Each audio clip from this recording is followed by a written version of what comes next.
Good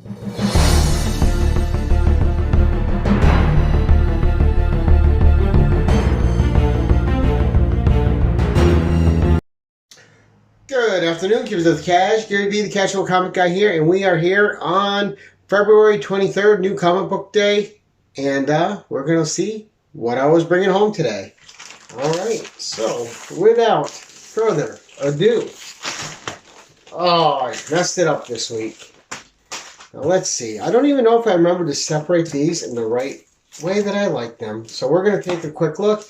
You guys are going to watch me as I go through and make sure things are just the way I want them to be.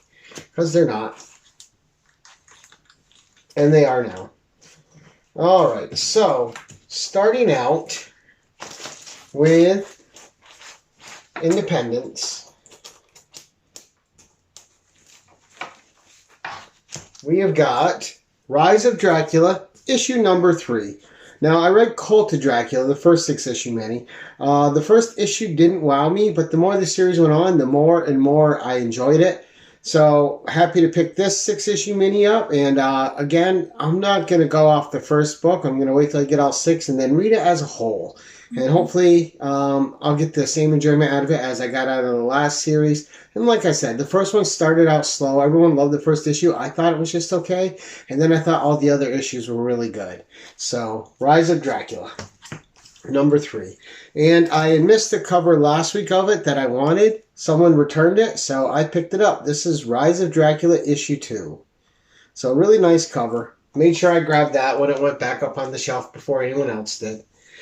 Next up, Red Shift number 5. Now, this is a mini from Scout Comics that I haven't started reading yet, but I'm definitely intrigued by it.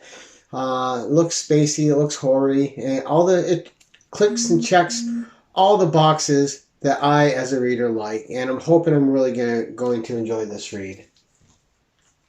Alright, next up, we have Saga 56. So happy this book is back. One of the best written comics in comics history, in my opinion. And not just mine, a lot of people think so. But just really glad to see Brian K. Vaughan's series back and Fiona Staples. Just really good stuff. Next up, Red Sonja, number, what are we up to, 7? 6. All right, I've been enjoying this. I thought the last issue, number 5, was actually the weakest, so I'm hoping this is a good bounce back issue. Here is the Joseph Michael Lisner cover, which I also picked up.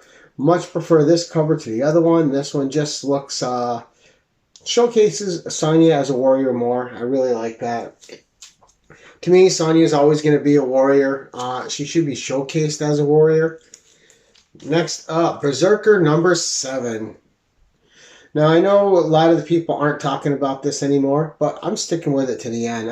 I'm in with this one. I read the first couple issues, liked it, and now I'm not reading them until I have all 12, and then I can sit down and read it as one comprehensive story, because that's the way I like to do things. Just like sitting down, like the last miniseries I did that way was Supergirl, Woman of Tomorrow, and man, did I enjoy that. I might have to make a video just talking about that, because that was just such a seriously good read. Oh, wow. I loved Supergirl, Woman of Tomorrow. It was fantastic. Next up, Dark Ages number 5. Now, I think this is the penultimate. I think there's one more issue left, so... Okay, then, good book. Captain Marvel, War of the Marvels. This has been a super fun storyline. And actually, this whole run, we're at issue 36 now. Kelly Thompson's been writing them all, and they've been absolutely spectacular. She knows how to write this character. She knows how to write any character she writes, actually. She's a really good, comprehensive writer. And what she's really best at is understanding what makes those characters tick and keeping them in character. Just awesome. And then, of course, I had to have the Binary cover. Now, Binary is reintroduced in this War of the Marvels, and it's not in a way that you would imagine. If you haven't been reading it, you wouldn't guess how Binary comes back. But it's really cool, something unexpected, and I'm hope it continues. It's really good. Absolutely loving having Binary back in the fold. Next up, Silver Surfer Rebirth number 2. Okay, decided to pick this up. I think this is only 4 issues.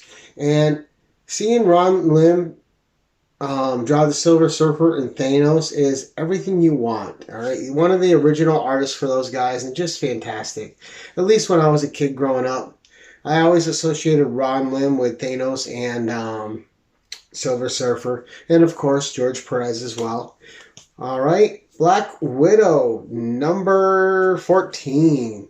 Okay, the Adam Hughes cover, absolutely gorgeous. Can't wait to read it. Another series. Again, written by Kelly Thompson, that is just absolutely bang on every issue. Keeping Natasha in character, exploring new characters, and just making it a wonderful read. Of course, we got the variant cover as well. This cover is just okay, but it was okay enough that I picked it up, so no complaints. All right, next. Elektra, the Adam Hughes cover. This was a hard one to get, but I got one. So there we go. I might go pick up the other cover, but I was definitely getting my mitts on this Adam Hughes. Beautiful, beautiful cover. And I think there's something with this too. I think this copy has the art in it that was changed by Marvel. And I'm not sure what's going on with that. I seem to remember having heard something about that, but it wasn't anything I investigated. But I think they're reprinting them with a second print that's having the art as it was originally made by the artist, as far as I understand. If I'm wrong, please, and you know better, please correct me, because I'd like to know. Correct me in the comments below and let me know what the real facts are. But, so who knows? Maybe a collector's item there at some point. All right, next up, Shang-Chi number 9. Now, I will admit, this is a series I haven't started reading yet. I like this mini series previous to this, but I'll probably let this go 12 issues and then I'll sit down and read the first 12. And last, Strange Academy number 16, a book and series that I've liked every issue of and have thoroughly enjoyed. Love the characters. I like Scotty Young's writing on this. I think it's really good. And just a series I think has been consistently at a level and maintained it. Much Black Widow's done that too, though. So has Captain Marvel, but this one surprised me. I was expecting some dips and valleys, and it's been great. I've loved every issue of Strange Academy. But that's it for today, guys. That's the haul. Let me know how you think I did. Do we have anything in common at all, or do we have nothing in common? Now, I picked all those up, and I bet me and my buddy Jimmy over at Small Town Collectibles don't have a single book that matches.